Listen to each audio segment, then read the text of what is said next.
भाजप आमदार सुरेश धस सध्या आपल्या सोबत आहेत, त्यांच्याशी आपण बातचीत करणार आहोत। तर आपण बघतो की कालपासून तुम्ही पुन्हा एकदा चर्चेत आला, धनंजय मुंडे यांची भेट घेतली।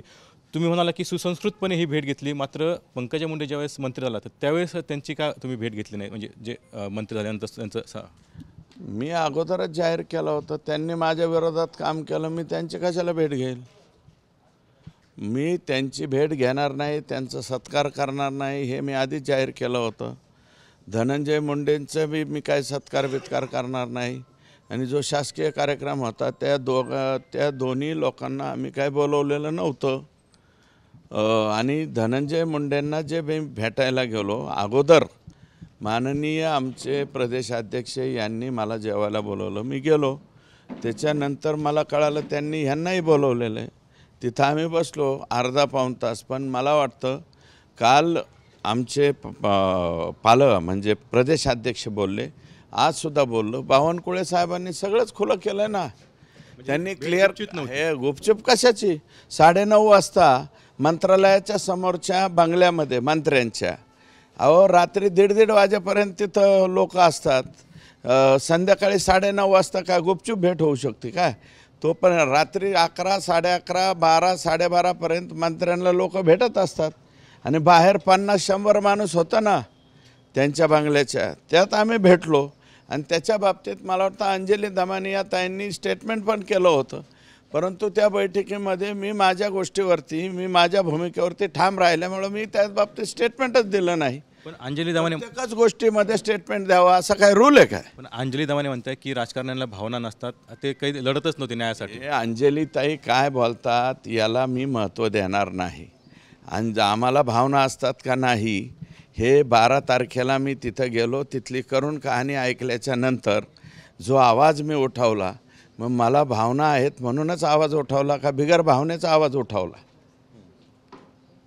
पण हे सगळे एकच आहे, धनंजय मुंडे, वाल्मिक कराड आणि सुरेश धस, असं संजय राऊत म्हणताय। पूर्वीपासूनच मला तिथले लोक म्हणत होते। संजय राऊत इंटरनॅशनल स्पोक्समन आहेत, इंटरनॅशनल। त्याच्यामुळं एवढ्या मोठ्या माणसाबद्दल मी काही बोलणार नाही, एवढंच मला मानायचं। सुप्रिया सुळे देखील आता बीडमध्ये येणार आहेत, अधिकाऱ्यांची भेट घेणार आहेत। तुमचं देखील ते म्हणाले की सुरेश धस कुठेतरी मॅनेज होणार नाही।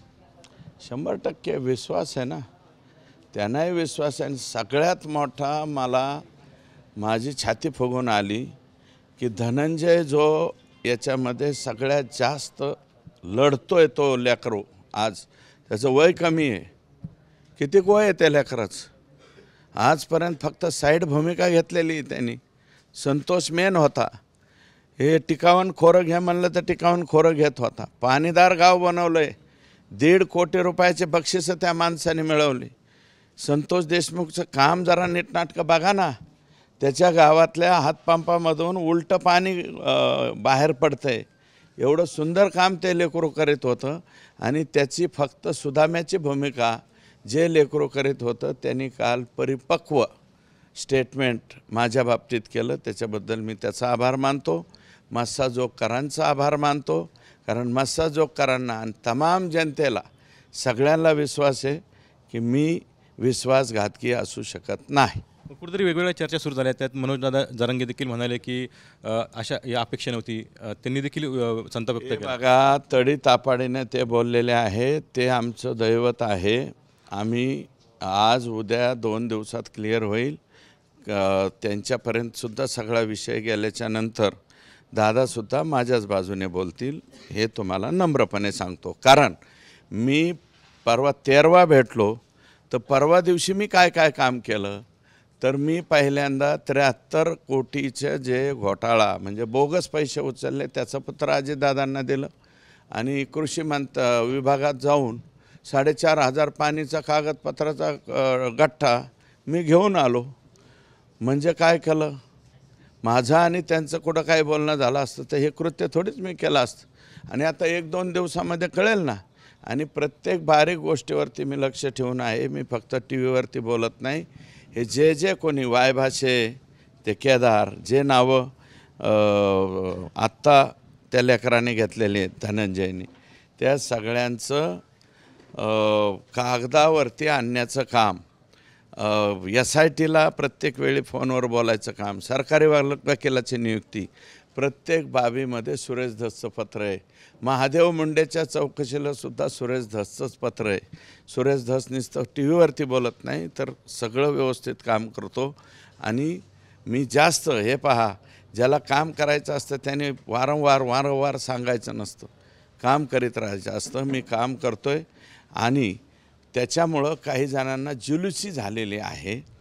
बदनाम करण्याचा प्रयत्न सुरू. बदनाम करण्याचं षडयंत्र रचण्याचं काम काही लोक करतायत आणि षडयंत्र रचून हा कसा बदनाम होईल आणि संतोष देशमुखवरून याचा फोकस कसा हटेल असा काही जणांचा प्रयत्न चालला आहे. तो मी होऊ देणार नाही. संतोष देशमुखच फोकस राहील. आज राहील, उद्या राहील, परवा राहील. आणि तुम्हाला बदनाम करणारे कोण आहेत? जिल्ह्यातलेच आहेत. मी आधी मुख्यमंत्र्यांना त्यांचं नाव सांगेल. आम्हाला पण कळतं कोणता पत्रकार बावनकुळे साहेबांचे स्टेटमेंट घेतो, तोच पत्रकार माझ्याकडे स्टेटमेंटला येतो, तोच पत्रकार म्हणतो कुठून तरी बातमी येणार आहे, असे लीक झाले. अरे लीक काय झाली?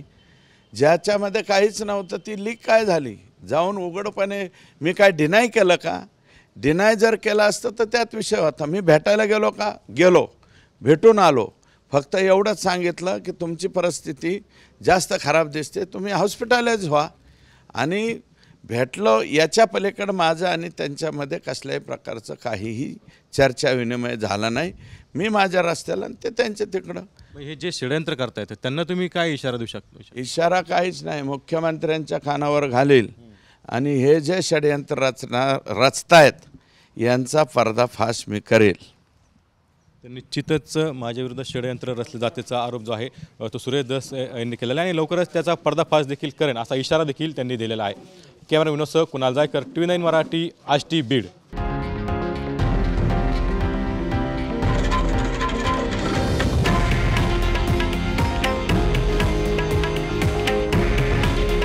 हे आहे देशातील नंबर 1 न्यूज नेटवर्क आणि आपण पाहत आहात TV9 मराठी. काळजी तुमची, हित महाराष्ट्राचं.